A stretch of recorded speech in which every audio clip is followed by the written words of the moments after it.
Baik, terima kasih. Assalamualaikum warahmatullahi wabarakatuh. Di sini saya akan memaparkan pengertian kurikulum.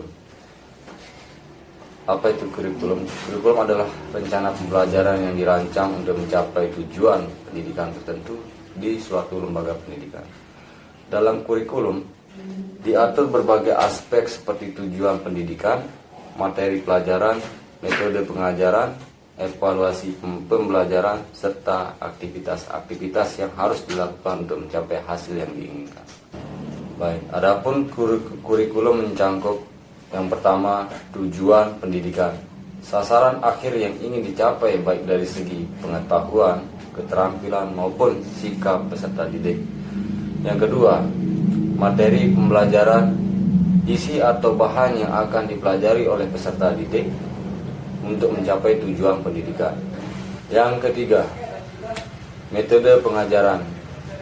Metode pengajaran ini adalah salah satu strategi atau pendekatan yang digunakan oleh pendidik untuk menyampaikan materi kepada peserta didik.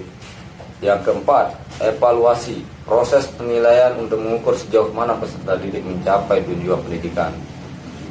Dapat disimpulkan bahwa di sini kurikulum dapat bersifat dinamis dan berubah sesuai dengan perkembangan zaman, kebutuhan masyarakat, serta kebijakan pendidikan suatu negara.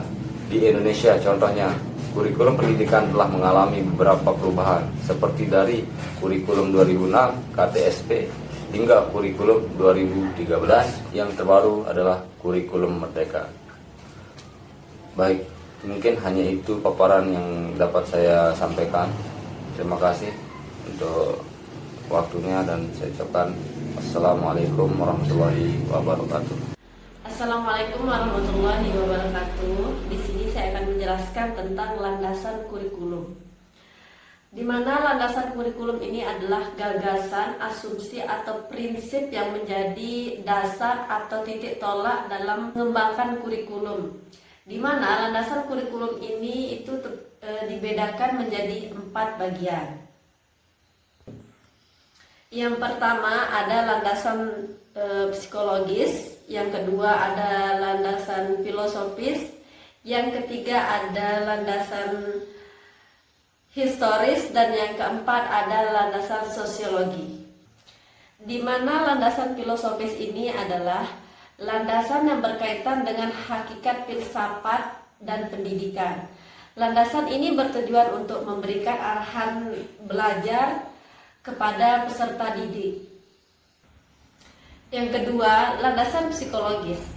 Landasan psikologis ini kurikulum diharapkan dapat mendorong keinginan dan memotivasi peserta didik untuk belajar sepanjang hayat. Yang ketiga, yaitu landasan historis. Kurikulum diharapkan dapat memfasilitasi peserta didik belajar sesuai pada zamannya. Dan yang terakhir, landasan sosiologis. Landasan sosiologis ini kurikulum diharapkan dapat membantu peserta didik memiliki kelincahan budaya. Oke, terima kasih. Mungkin cuma ini yang bisa saya sampaikan tentang materi landasan kurikulum. Kurang lebihnya saya mohon maaf. Assalamualaikum warahmatullahi wabarakatuh. Selanjutnya saya akan menjelaskan tentang prinsip pengembangan kurikulum. Sebenarnya prinsip pengembangan kurikulum terbagi menjadi 2, yakni prinsip umum dan prinsip khusus. Untuk prinsip umum sendiri merupakan prinsip yang berlaku atau dikembangkan di jenis kurikulum manapun. Sedangkan prinsip khusus pengembangan kurikulum hanya berlaku di tempat dan situasi tertentu. Namun kali ini prinsip-prinsip pengembangan yang dibahas adalah prinsip umum pengembangan kurikulum atau sesuai dengan modul pengajaran yang digunakan saat ini. Prinsip umum ini ada 5. Yang pertama, prinsip relevansi. Kurikulum harus relevan antara pendidikan yang diterima dan permasalahan di lingkungan masyarakat. Di sini, guru berperan memberikan materi dan pengalaman mengajar kepada siswa yang dapat diterapkan di kehidupan nanti. Yang kedua yaitu prinsip fleksibilitas. Kurikulum harus bersifat luas, bukan pasif, karena harus mengikuti tuntutan dan keadaan saat ini.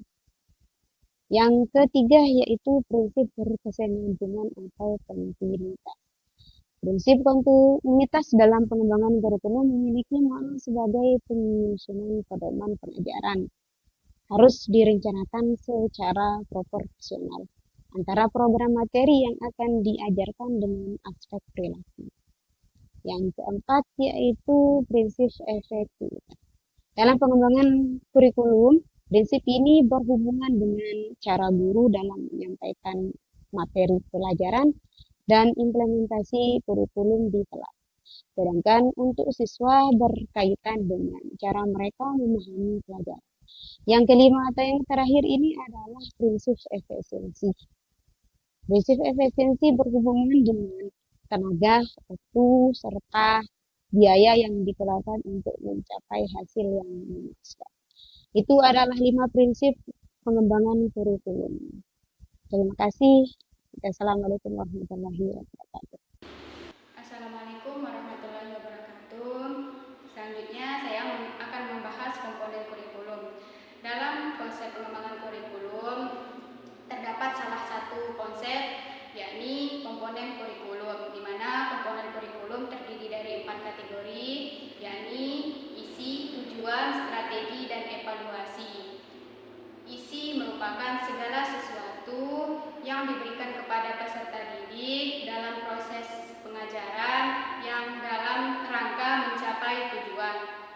Sedangkan tujuan ini itulah yang menjadi arah atau acuan dalam segala kegiatan proses pembelajaran. Berhasil dan tidaknya pengajaran di sekolah dapat diukur dari seberapa jauh atau seberapa banyak capaian tujuan-tujuan tersebut. Sedangkan strategi adalah segala pendekatan atau metode serta peralatan pengajaran yang digunakan dalam proses pembelajaran. Sedangkan evaluasi kurikulum dimaksud untuk memeriksa tingkat ketercapaian tujuan-tujuan pendidikan yang ingin diwujudkan melalui kurikulum yang bersangkutan. Terima kasih.